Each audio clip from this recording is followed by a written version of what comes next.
In September of 2021, my wife and I put $100,000 of our hard-earned money into a multifamily real estate syndication. Since then, not one single distribution has hit our bank account. Worse is the building has no clear path to profitability, and it is very likely going to be sold at a loss later this year when the loan comes due. When that happens, my wife and I are very likely going to lose the entire $100,000 that we invested. So why am I sharing this with you? Simple. I want to make sure that something like this never happens to anyone that watches my channel.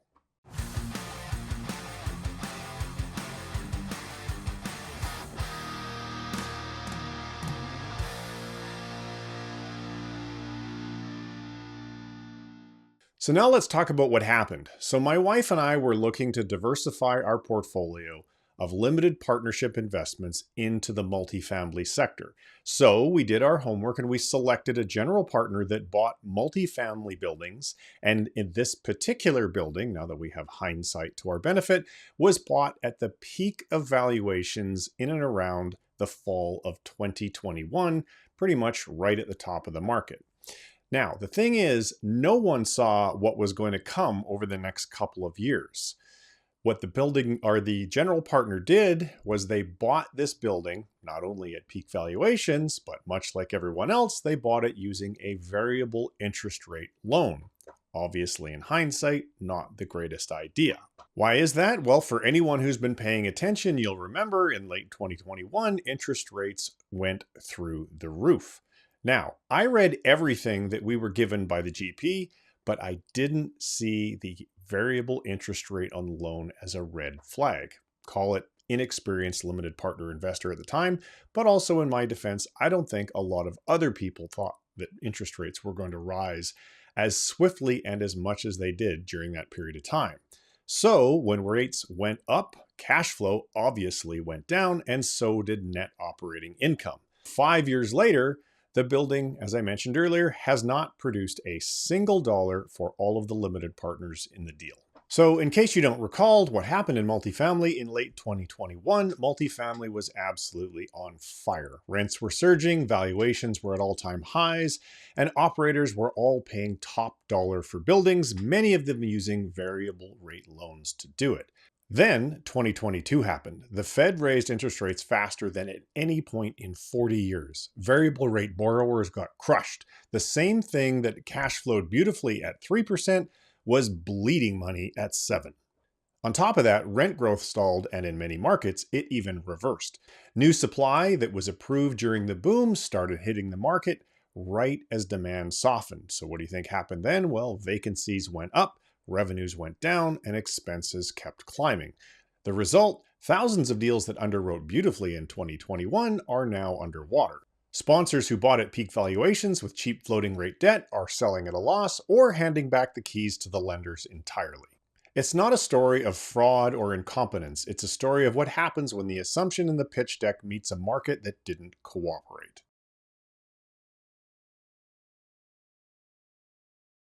So I want to give you some context before I make my main point in this video, because I don't want you to hear, well, he lost money on a deal and conclude with, I don't know what the hell that I'm doing. So here's my track record in commercial real estate. In 2019, my wife and I bought a multi-tenant light industrial commercial building in Garden City, Idaho. We paid $1.3 million for it. When we bought it, it was in extremely rough shape because the owner before us, he actually never purchased it. He took it as a result of someone who defaulted on debt to him, and then he really didn't do anything with the building for years. So when we inherited it, it was filled with tenants that were paying well below market. They were not on triple net leases, and the building's actual layout was like a spaghetti fest, to say the least. So over the 2 years that we owned it, we stabilized it, upgraded it, turned over all of the tenants, raised rents to market, got everybody on triple net leases, and that resulted in a net cash flow increase of around 30%. That allowed us to sell the building just 2 years after we bought it for $2 million. So that was my very first deal as a general partner, and it worked. On the limited partner side, we're in 4 separate mobile home park deals with the same operator. Every single one of those deals is performing exceptionally well. They've all paid distributions, and there have been no negative surprises. There have been positive surprises, but we do like those. For example, the very first deal that we did, we put $25,000 into that deal in August of 21. And if the park was sold today, we will have 3x plus a little bit of change our money. The other parks we've invested in are all performing better than they outline in the pro forma. So we've had some pretty good success. But then there's the multifamily syndication that I just told you about. One deal, one operator, one set of assumptions that didn't hold. $100,000 that's probably not ever coming back. And let me tell you, yes, that hurts. My most recent investment is in now what's called a debt fund, something that only got onto my radar screen in the last couple of months. So that's my scorecard. One GP win, 4 LP wins, 1 LP loss, and 1 debt fund investment that I'm genuinely excited about. So that's the full picture.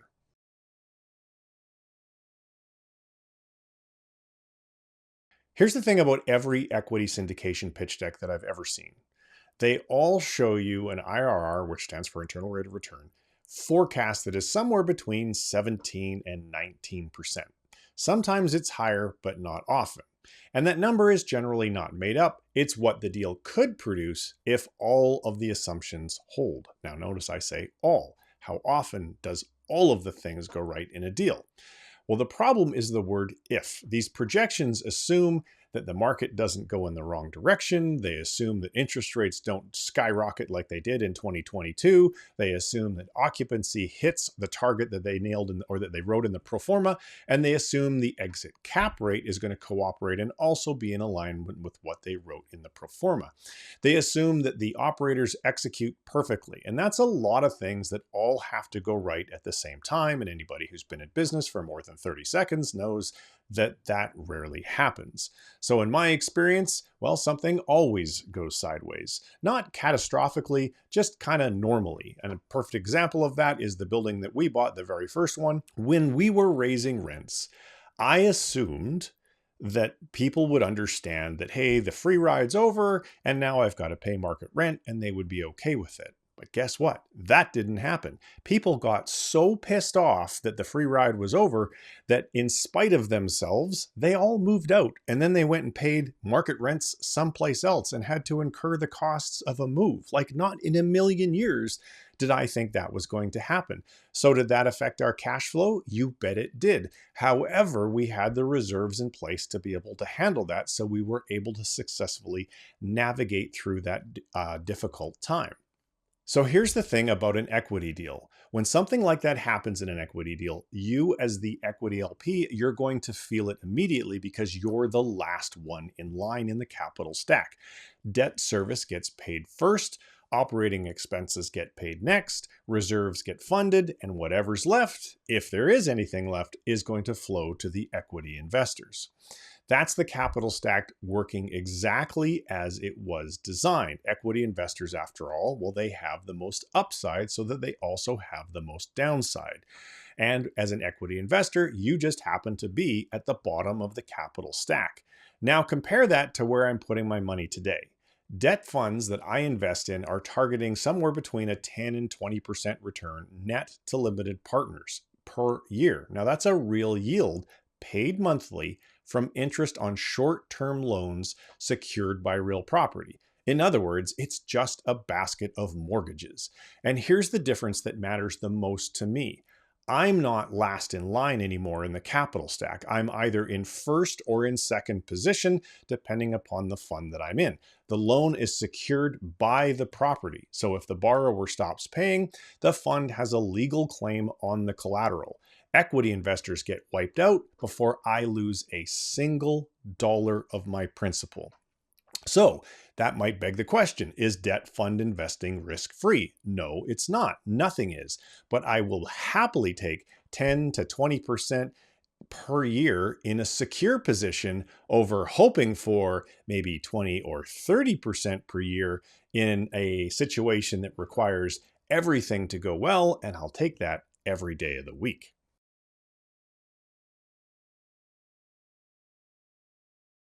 So here's the question I kept asking myself after the multifamily deal started to go sideways. Well, I guess the first question was, how much money am I going to lose? But once I got past that, the next question was, how do I make sure that this never happens to me again? And the answer that I kept coming back to was this. The problem wasn't that I was investing in real estate. That wasn't the problem at all. The problem was that as an equity investor, I handed my capital to an operator that I hadn't vetted deeply enough, that's on me, and in a structure where I had no control, and I just had to hope that everything went according to plan. Well, as I described earlier, it obviously did not for me and for many, many other limited partner investors in multifamily deals. So what I'm building now is a debt fund for passive investors like me who want monthly income. And I'm using a strategy that is referred in the industry as called a fund of funds model. So if you're not familiar with that, here's how it works. My job is to find debt fund operators who have verifiable track records, transparent reporting, and a due diligence process that I can examine in detail. And then I do exactly that. I vet them in detail. I look at their loan tape, and a loan tape is just a fancy word for a spreadsheet that show all of the loans. I spot check their documentation. I confirm their loans are filed in public records. I run background checks. I look at their company financials. I look at their government's documentation. I've built an extremely detailed due diligence process that ensures that no stone is left unturned. Now, why did I do this?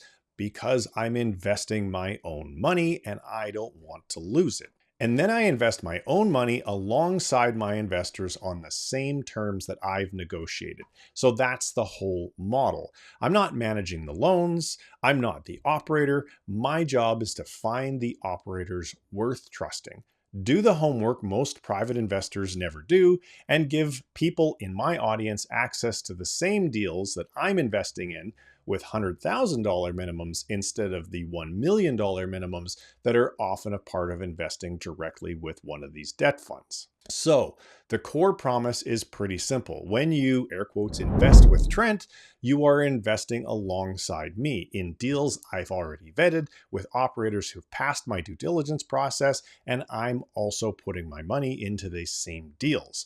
Bottom line is I want you to not have to learn the lesson that I learned in the multifamily deal the hard way.